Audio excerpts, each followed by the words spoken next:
Oui, bonjour Patrick, merci d'être venu.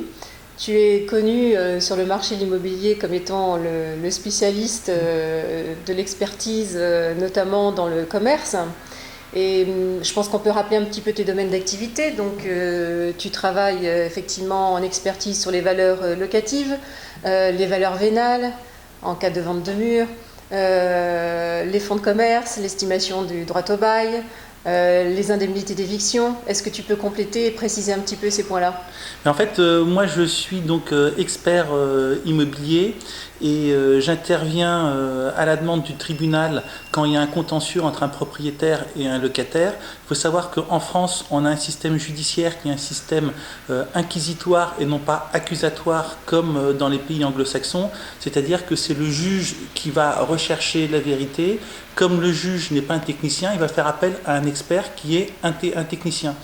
Donc un bail commercial durant normalement 9 ans.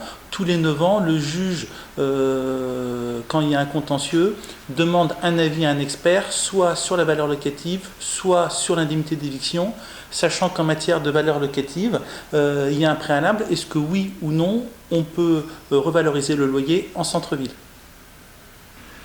Aujourd'hui, nous connaissons un marché à deux vitesses.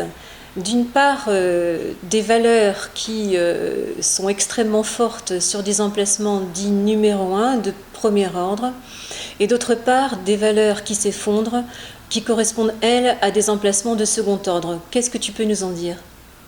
Alors, et effectivement, avec la crise, on constate qu'il y a un écart qui s'est creusé, où aujourd'hui, dans les bons emplacements, il existe une véritable surenchère. Par contre, les autres emplacements sont, on pourrait dire, même si c'est un peu excessif, voire délaissés.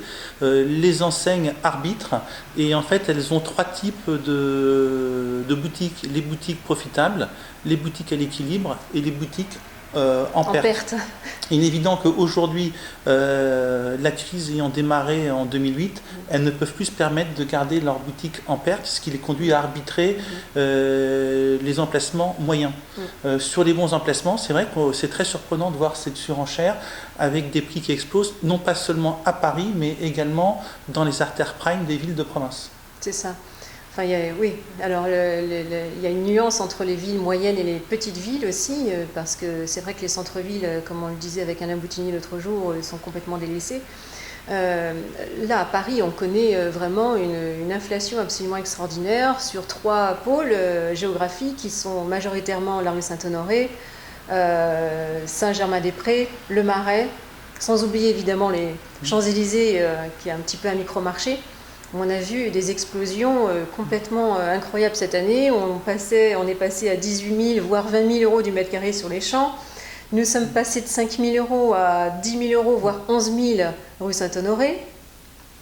Et pour Saint-Germain, la rue de Sèvres, en fait, c'est la rue qui en fait a connu le plus de cette explosion insensée, jusqu'à 7 000 euros avec l'arrivée d'Omega, d'Hermès, Berluti, etc. C'est quelque chose d'incroyable. Oui, mais cela s'explique par le fait que Paris est une ville internationale, donc sur ces artères qui font appel à une clientèle de touristes et d'affaires internationales, la crise n'affecte pas les boutiques de la même manière que sur des emplacements secondaires. Et c'est vrai qu'aujourd'hui, le marché est complètement à deux vitesses. Grâce au tourisme essentiellement. Sur Paris, oui. Aujourd'hui, on constate une différence entre les valeurs de marché et les différences de valeurs judiciaires. Est-ce que tu peux nous en dire? Alors, on parle de valeur locative de marché et de prix judiciaire, mais en fait, il ne s'agit pas de prix judiciaire. En fait, on a deux valeurs locatives. On a la valeur locative de marché qui est la valeur locative maximum. C'est la valeur locative libre sur le marché. Et on a la valeur locative encadrée en fonction des critères du Code de commerce. Le Code de commerce a posé des critères qui expliquent le décalage par rapport au marché. Et cette valeur locative du Code de commerce devient judiciaire en cas de désaccord entre les parties quand elle est fixée par le juge. Donc, alors effectivement, les enseignes sont parfois très surprises quand je leur explique qu'elles peuvent faire diminuer leur loyer, alors qu'avec le loyer actuel, elles ont une valeur de droit au bail. Si la valeur locative de marché est de 100, que leur loyer est de 80, la valeur locative judiciaire peut être de 60.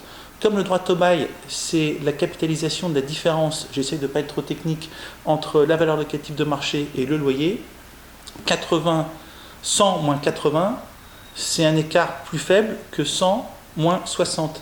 C'est-à-dire que les enseignes peuvent aller devant le tribunal pour faire baisser leur loyer. Elles raisonnent uniquement par rapport au marché, mais il faut raisonner par rapport aux valeurs locatives en fonction des critères du Code de commerce. Et ça, c'est de nature à augmenter la valeur du droit au bail. Donc j'imagine qu'on te consulte de plus en plus justement sur ces renégociations de loyer à la baisse. Alors en fait, moi dans mon cabinet, les 2/3 des dossiers que nous traitons sont des baisses de loyer. Et aujourd'hui, les bailleurs cherchent à rajouter une clause dans les baux, c'est-à-dire que le renouvellement interviendra à la valeur locative de marché. Et en fait, cette clause est très pernicieuse dans la mesure où la valeur locative du Code de commerce n'est pas d'ordre public, donc on peut y déroger. Et que si le renouvellement intervient à la valeur locative de marché, cela supprime la valeur du droit au bail, puisqu'il n'y aura pas d'écart entre le marché et la valeur locative de renouvellement. Et l'incidence est quand même très importante parce que si vous voulez, en matière d'indemnité d'éviction, quand le fonds n'est pas rentable, sa valeur, c'est uniquement le droit au bail. Par contre, quand le fonds est rentable, on s'est aperçu que la valeur du droit au bail, c'était la moitié de la valeur du fonds. Et ça va poser un vrai problème sur la propriété commerciale. Et on pourrait même ajouter que la loi Pinel, qui voulait protéger les commerçants et notamment les petits commerçants, est un peu passée à côté de la plaque dans la mesure où elle n'a pas rendu d'ordre public cette valeur locative du Code de commerce. Aujourd'hui, les bailleurs ne pourront plus revaloriser les loyers comme ils veulent, c'est-à-dire qu'on va avoir le plafonnement du déplafonnement. Ça va les pousser à évincer de plus en plus les locataires, à relouer au prix du marché, donc ça va limiter l'écart entre le marché et les critères du Code de commerce. Donc est-ce que ce n'est pas à terme la mort du droit au bail? C'est une question qu'on peut se poser aujourd'hui. Ça fait des années qu'on en parle. Oui, mais là, en fait, s'il y a un écart, c'est parce qu'on constate que le Code de commerce dit qu'on doit tenir compte des différents niveaux de prix couramment pratiqués dans le voisinage. Dans le voisinage, on aura plus de renouvellement de baux que de location nouvelle, puisque Paris a été percé sous le baron Haussmann il y a 150 ans. Aujourd'hui, si on a une politique d'éviction forte des bailleurs, les bailleurs vont relouer à la valeur locative de marché et donc on aura plus de prix de marché que de renouvellement, ce qui va tirer les prix vers le haut paradoxalement, d'où l'effet pervers de la loi. Alors on constate une dichotomie énorme entre d'une part les intérêts des bailleurs qui eux cherchent à revaloriser leur loyer et d'autre part les locataires qui sont des commerçants avant tout et pour qui la seule réalité c'est le chiffre d'affaires et la marge brute. Qu'est-ce que tu peux en dire? En fait, il faut quand même rappeler que c'est le commerçant qui fait le prix, puisque c'est le commerçant qui paye le prix. Et en fait, on sait que c'est toujours celui qui paye qui fait le prix et jamais celui qui l'encaisse. Et paradoxalement, en France, les commerçants ont quand même la chance d'avoir ce qu'on appelle la propriété commerciale, c'est-à-dire le droit au renouvellement. On serait en Italie, en Espagne, en Allemagne, à Londres. Ou à Londres, au terme du bail, la boutique est remise sur le marché au plus offrant, ce qui n'est pas le cas en France.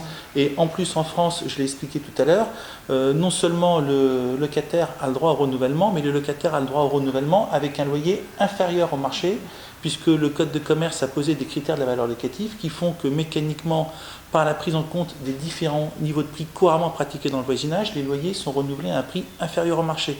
C'est ce qui génère les valeurs de droit au bail. Alors justement, c'est ce que les enseignes internationales ont un petit peu du mal avec notre principe franco-français et hésitent souvent à payer des kimonos. Mais en contrepartie, c'est notre rôle que de leur expliquer qu'ils ont aussi un intérêt réel, puisque effectivement en France le locataire est tout à fait protégé et que le kimono signifie quelque chose. Alors en fait en France on protège le fonds de commerce à travers le local, c'est ce qu'on appelle le droit au renouvellement. Par contre là où il faut faire attention, c'est qu'on ne protège pas le locataire, c'est la liberté contractuelle, donc les bailleurs peuvent imputer l'intégralité des charges au locataire, ce qui aura bien évidemment un impact économique sur le montant du loyer. En conclusion, Patrick, on peut dire que vous qui êtes auditeur, si vous êtes bailleur, Si vous êtes locataire, si vous êtes professionnel de l'immobilier, vous pouvez consulter le site internet de Patrick Colomer. À bientôt. Merci Patrick. Voilà, vous nous retrouvez au MAPIC ou au Salon du siècle. Merci Véronique.